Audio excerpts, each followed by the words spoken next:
देखो इस संसार में कुछ काम ऐसे हैं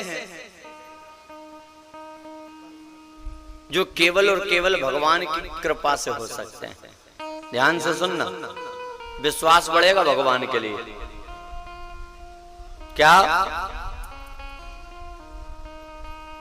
आज के समय में संसार में अधिकाधिक काम तो काहे से हो जाते हैं? धन से। काहे से होते हैं? बोला करो, धन से, है ना?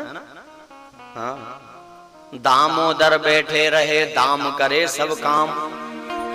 हाँ? और काम की श्रेणियां भी हैं। कुछ काम धन से कर लिए, कुछ शरीर के बल से कर लिए, कुछ काम बुद्धि बल से कर लिए। कितना होशियार है आदमी, रोबोट तक तैयार कर दिए साहब काम करने के लिए। हाँ?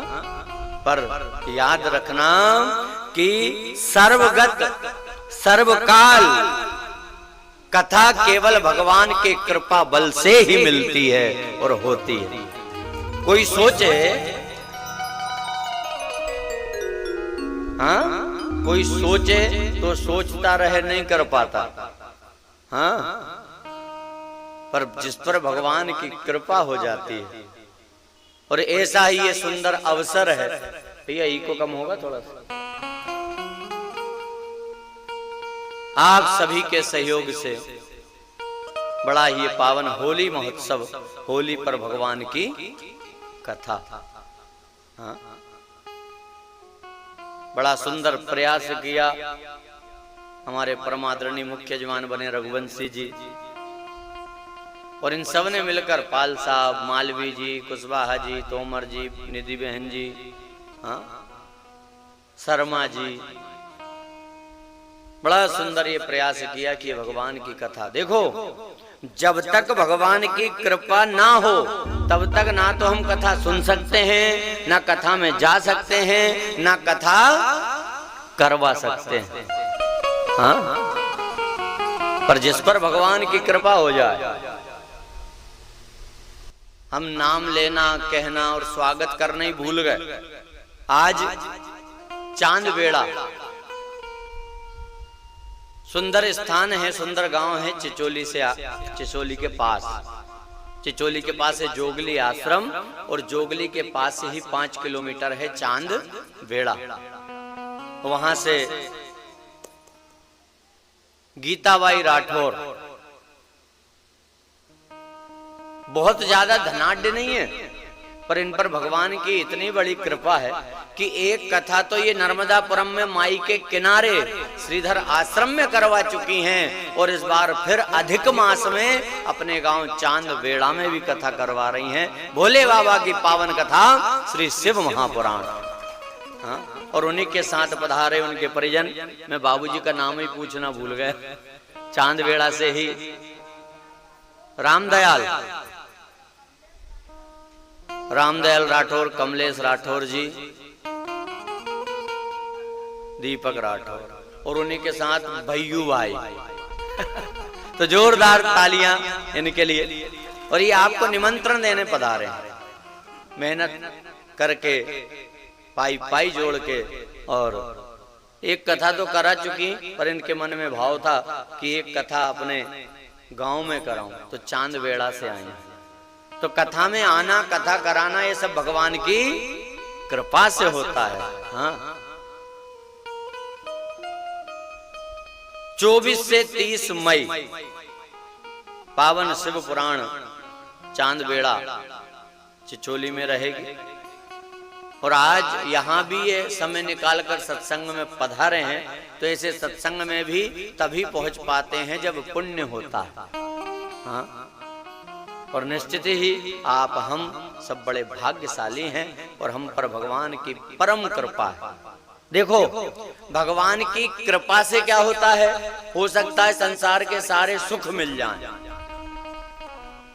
हाँ, पर जब भगवान की परम कृपा हो तब भगवान की कथा मिलती है। हाँ? और उसी कड़ी में हमारे परम प्रिय आज मंगल भैया भी हैं, बड़ा मधुर गाते हैं, बड़े सुंदर संगीतकार हैं। नित्य निरंतर भी जिनका सहयोग मिलता है, और कोई संकोच नहीं कहने में कि यदि आज हम आप यहाँ बैठे हैं तो कहीं ना कहीं बड़ा सुंदर प्रयास हमारे मंगल भैया का है। जब कथाएं प्रारंभ की थी तो सर्वप्रथम जब ऑर्डिनेंस फैक्ट्री आए थे तो आपका माध्यम और आपके प्रयास से, और पहली कथा माई की गोदी में बैठ के ही सुनाई थी। हाँ, तो जोरदार तालियां ऐसे हमारे मंगल भैया के लिए। भगवान की कथा, वैसे तो देखो काम ही है कथा करना, कथा सुनाना, है ना। 500, 1000, 2000, 5000, 200, जहां जैसा परमात्मा बुला ले कथा में, लोग सुनते भी, ठीक है। और कथा सुनने से श्रोता का, कथा कहने से वक्ता का कल्याण होता है, ठीक। पर कुछ स्थान ऐसे होते हैं जहां गारंटी हो जाती है कि कल्याण पक्का है और कल्याण होना ही है, क्योंकि ये स्थान भी साधारण स्थान नहीं है। माँ भगवती दुर्गा की गोद में बैठकर कथा को गाना, कथा सुनाना, ये हमारा सौभाग्य है, और कथा सुनना आपका सौभाग्य है। हाँ? स्थान का बड़ा महत्व है, और ये भूमि भी प्रणाम करने योग्य है। हाँ, जहां भगवान की कथा होती है वो भूमि प्रणाम करने योग्य हो जाती है। हाँ, आपने सुना होगा भगवान शिव माता पार्वती कहीं जा रहे हैं तो माता पार्वती ने देखा भोले बाबा प्रणाम कर रहे हैं। अब देखा तो सामने खुला मैदान, ना कोई देव स्थान है ना कोई मंदिर है, खुले मैदान को प्रणाम कर रहे हैं। पार्वती मैया ने पूछा, भैया ऊपर ही को कम हो नहीं पा रहा। पार्वती माँ ने पूछा,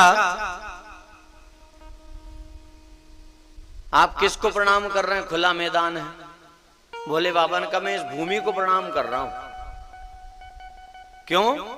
कहते हैं 1000 साल पहले यहां भगवान की कथा हुई थी, इसलिए इस भूमि को प्रणाम कर रहा हूं। हाँ? और आगे गए, फिर एक जगह प्रणाम किया, ये क्या है, यहां क्या है? भोले बाबा ने कहा, यहां 1000 साल बाद भगवान की कथा होगी, इसलिए इस भूमि को प्रणाम कर रहा हूं। तो इतना सुंदर ये पावन स्थान, मैया की गोद में बैठकर कथा, और ये कैसी कथा है। इस कथा गंगा में बड़ा से बड़ा पापी भी अगर डुबकी लगा ले तो पार हो जाता है। हाँ?